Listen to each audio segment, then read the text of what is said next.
Morning, guys. We're on Revelation chapter 22. So we're on the last chapter, reading from verse 1 and 2. Then the angel showed me the river of the water of life, water as clear as crystal, pouring out from the throne of God and of the Lamb. And I just remember going into the Berg, going to the foothills of the escarpment and getting to this beginning of a river, and taking my water bottle and just getting just this crystal clear water pouring out of this bank, and it was one of the most beautiful clear water that I'd ever drunk, and that's the closest I can picture this. But this is far greater, because this river, which is flowing with life, if you think about how we need water more than even food to survive. And it was coming out of the throne of Jesus and the Lamb. And so God's throne and Jesus sustain us in heaven with this wonderful water. Verse 2, it says, flowing down the middle of the city's main street, on each side of the river is a tree of life producing 12 kinds of fruit, yielding its fruit every month of the year. Its leaves are for the healing of the nations. And out of this river are the tree of life.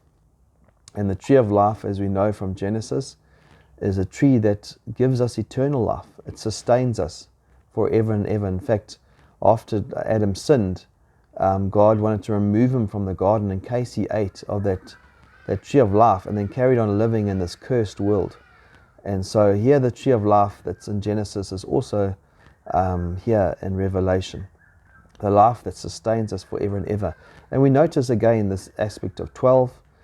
We notice again the aspect of the variance of God, different fruit, different seasons. There's going to be no boredom.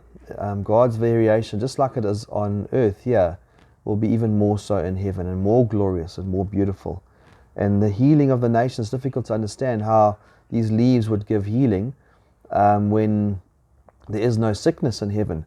But perhaps there's a sense that we are going to keep on growing more and more spiritually stronger and in knowledge of God, and there will be new things to discover. Again, not just a place where there's just one apple and one this and nothing to discover. There's going to be a place where we're continually marveling at the glory of God and growing in the knowledge of the glory of God. Not just like we know today, that's water cycle goes up, comes along, and then back down. You know, as we understand a river today, which gives life, this river is far more glorious, and it just keeps on flowing forever and ever. John 4 verse 14 says, but whoever drinks some of the water that I will give him will never be thirsty again, but the water that I will give him will become in him a fountain of a springing up to eternal life. So the water that sustains us forever and ever, never stops flowing, never dries up. Genesis 3 verse 22 regarding this tree now. Just going to look at this tree of life.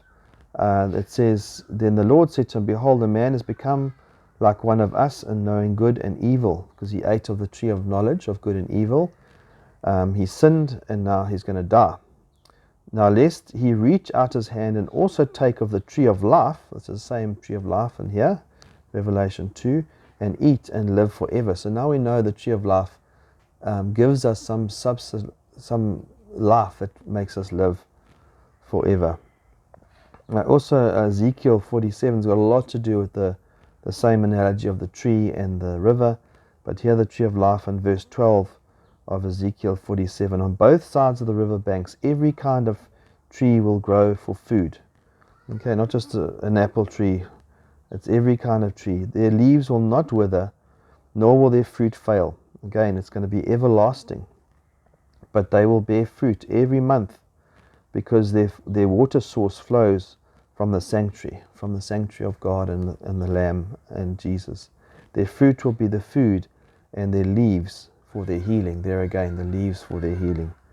And so a wonderful picture, abundance of life and fruit, And if you even think of trees providing us oxygen, and then a river providing us water, two essential elements for living today, but even more greater in heaven. And so these are the pictures of what heaven is and how it provides us with this life forever and ever. So I trust you have a wonderful day. God bless.